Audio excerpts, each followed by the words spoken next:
When large portions of the U.S. economy shut down in March, pushing millions of Americans into unemployment, a patchwork of state and federal eviction bans were enacted to keep people in their homes.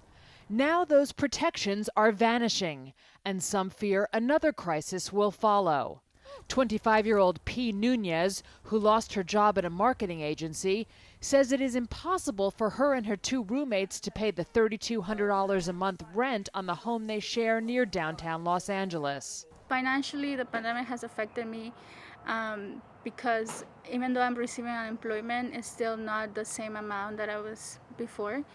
My rent is like about 30% of my income was before the pandemic. While California's eviction ban remains in place until September 30th, moratoriums have already expired in 29 states and are about to lapse in others.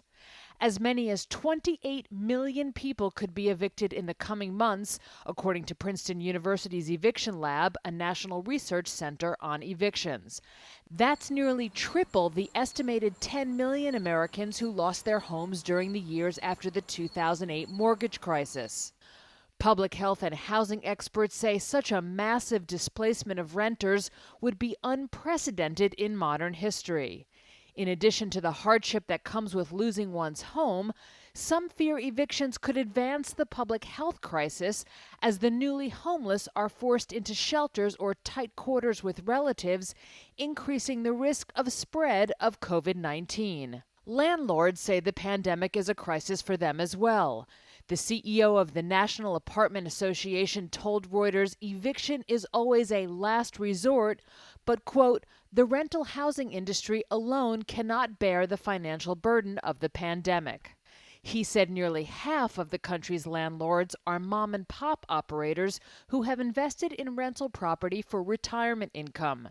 Back in L.A., Nunez and her roommates stopped paying rent as of April 1st, but hope they have come up with a way to avoid eviction. What we're thinking is maybe we're gonna do, like my roommate who's a musician will probably do like a session on Zoom and fundraise that way. I'll probably also do something similar with my art and fundraise. If everything fails, we'll probably have to get into a payment plan with the landlord. Last week, protesters rallied outside the home of California Senate Majority Leader Bob Hertzberg, demanding passage of a local bill that would keep people in their homes.